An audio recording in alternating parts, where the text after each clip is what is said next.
Okay, this video is not 2 weeks late. I opted, instead of seeing Gladiator 2 this week, because one, I haven't even seen Gladiator 1. I might have seen it when I was a kid when it was on TV, but I don't remember it.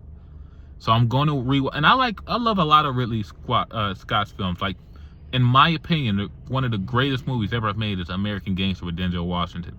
That is when I knew, like, this filmmaking shit, like, whatever that is, that feeling I get watching this movie, to me, that is, like, when I think of filmmaking, I think of a movie like American Gangster, like, the old cars, like, you're really, like, if you watch that movie, you can really believe it's like the 70s and shit, but this movie was made in the like late 2000s, you know what I mean? And Russell Crowe was so good in it, and Denzel was so good in it, and there was some like other recognizable faces in it. I can't name, but like there was just so many good people in that movie too. But yeah, like I really love a lot of the Ridley Scott's movies. Has his last couple movies been kind of duds? Like, what was his last one? Napoleon. That was kind of, but House of Gucci, that was okay. The Last Duel, that was really good. You know, I know a lot of people didn't see it because truthfully, it was good, but like I know that the content matter was like too much for some people. But like Ridley Scott, I really wanted. I'm gonna see Gladiator 2, but this week I opted to see Anora because Anora is losing streams because here comes Gladiator 2, here comes Wicked. And both those movies look really good, and I know theaters don't really wanna like, you know. So I went to the Angelina, I hope I'm saying this right, Angelina Film Mosaic in I think it's in Manassas, Virginia. If you've been there before, that was my first time going. It was 11 a.m. screening, and it was because it was kind of an hour away from me, so it was like I'll see that movie, I'll get out, and I can go back home. You know, and the whole day won't be gone. But yeah, I saw the movie, and it was, man, Anora. Starring to Mikey Madison. I'm sure most people know her from, she was in Once Upon a Time in Hollywood, directed by Quentin Tarantino, starring Brad Pitt, and Leonardo DiCaprio, amongst other people. And I think the last movie that I seen her in, I don't want to get it wrong, but I'm pretty sure the last one, I don't even know if I can think of it, but I've seen her in something else since that too. She's a very recognizable face, and she's just good in everything she's in, and this is kind of going to be her like breakout role. And I'm gonna have like some like man, like this movie's really like fucking funny. Like she plays this woman named Anora Annie, and she's a sex worker in New York, and she meets this Russian kid, and he has to be her exclusive. I'm gonna speed run the first 20 to 40 minutes of this movie, and we're gonna get to like the good, what I think is some really good shit. Because the first 20, I saw some people complaining about like, they didn't need to really go from club to club to club, showing their whole binger that she was having with him. But knowing that, now that I've seen the movie, and I know that like the whole the binge and the club shit was like the beginning of the movie, I feel like it was necessary knowing what happened after that, like knowing the come down. I feel like seeing the club, all this, like it wasn't even a lot of sex scenes, so like 2 or 3, and they were like 5 to 10 seconds long, because that's how long the character lasted. So it's not like they were sitting there fucking for like 5 to 7 minutes at a time. No, the dude he was in and out, and he was fucking asleep. So the sex scenes weren't long at all. But knowing what comes after, I don't really have a problem with them going from club to club to club. But it definitely did feel like it was more of a build up to like, okay, now we're gonna come down, and now this is gonna get intense, and it fucking got intense. And I kind of like, I don't want to say I don't think Mikey Madison should like get a nomination for best lead actress, because I think she's definitely gonna get it, and I definitely think she's the lead actress of this movie. But like, you would be kind of missing a point in the movie if you don't think she feels like she's just off to the side sometimes, because that's the way the character's being treated. It's off to the side.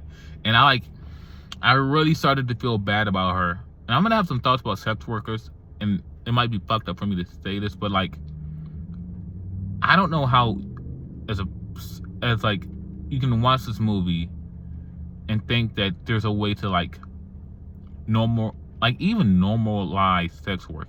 And like, it's the oldest profession for a reason. You know, everyone has sex. Everybody wants to have sex.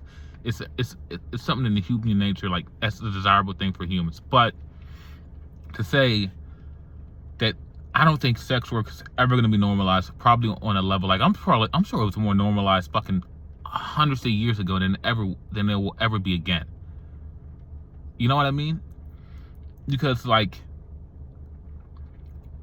I don't want to call her a vulture, but like, she looked at that kid as her ticket out, and that's why, like, she seriously couldn't like, and you get to see as the movie went on and on and on, you could see like she saw her ticket to the her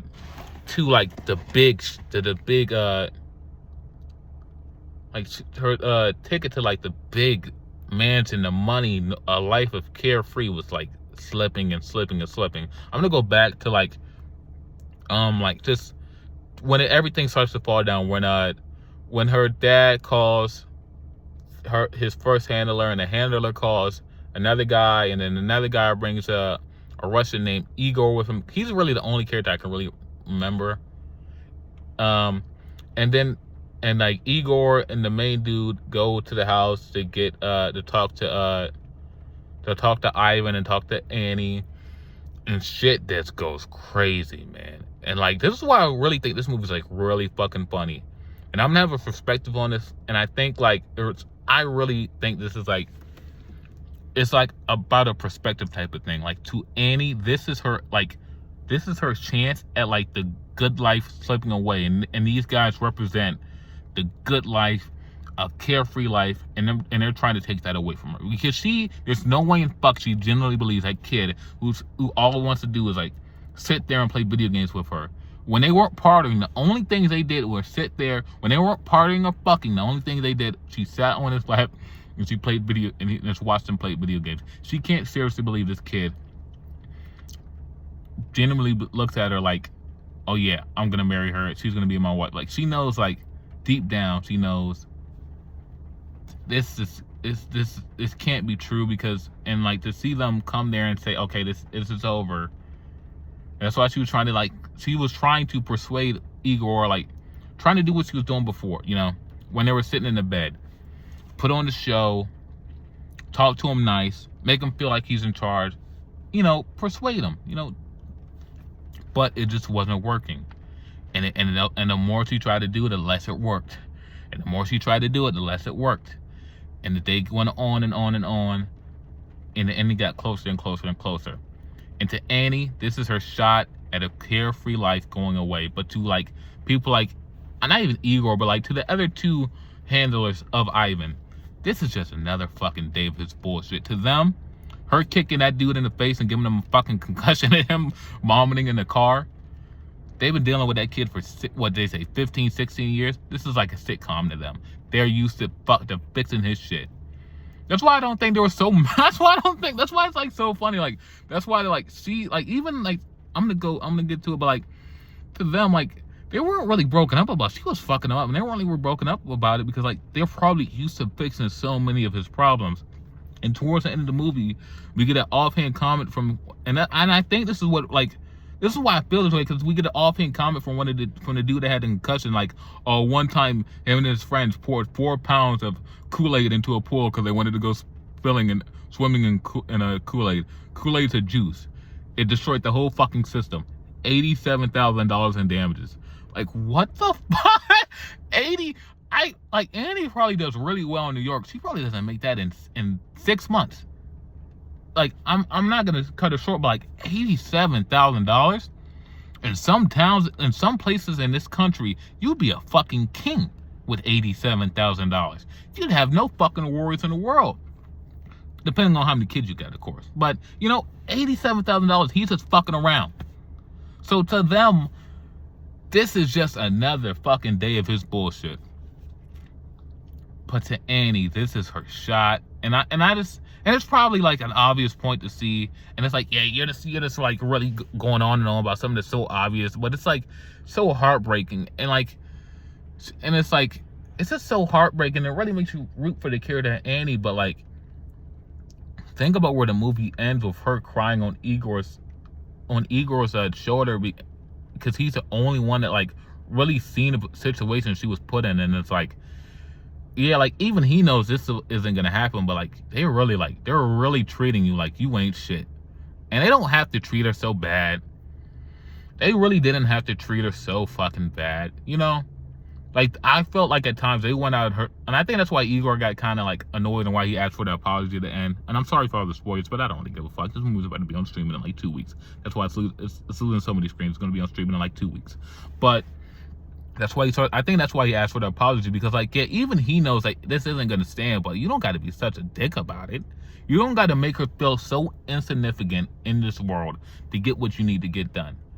I feel like, yeah, Annie would have still fought, but I feel like they could have came at it from a different angle.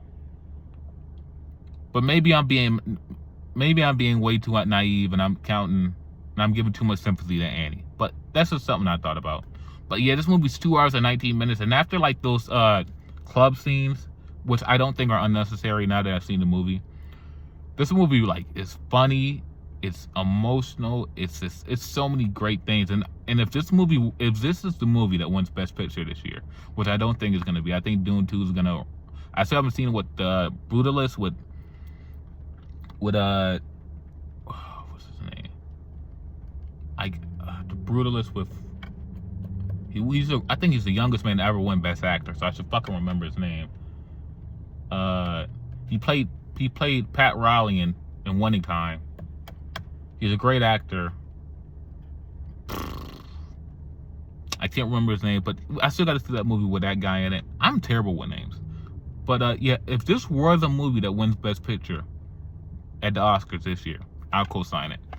And I don't really see, I would probably have to watch a couple more movies. I don't really see anyone other than maybe Demi Moore for The Substance. I don't really see anyone far and wide ahead of Mikey Madison for a Best Actress win, Best Lead Actress win. So, like, if these things happen, I'll be big supporters of it. A Best Actress win for Mikey Madison, a Best Picture win for Anora. I'll be there for it. I'll co-sign it. I think this film is something that's gonna it's gonna get a lot of rewatches out of me. But I think as more people discover it, I think it's gonna not only make for some fun discourse about sex work, but make for some fun discourse about like how you really gotta value yourself before you ever let someone, like, people in life are gonna try their hardest to make you feel like you don't matter so they can prop up how much they matter. But at the end of the day, you only matter as much as you care about yourself and how much you perceive. You know what I mean?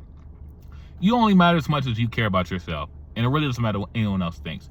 Even if sometimes it feels hard to like believe that when they're driving a Rolls Royce and you're fucking trying to get your tire fixed on your piece of shit 2004 Honda Civic. You know what I mean? But yeah, Anora, I'm gonna give it a 9 out of 10. Like I said, there's probably some critiques to be made about the beginning scenes, but you know, I don't really mind it. So Anora, 9 out of 10. If this is the film that wins Best Picture, I co-sign it. So yeah, Anora, 9 out of 10. Peace.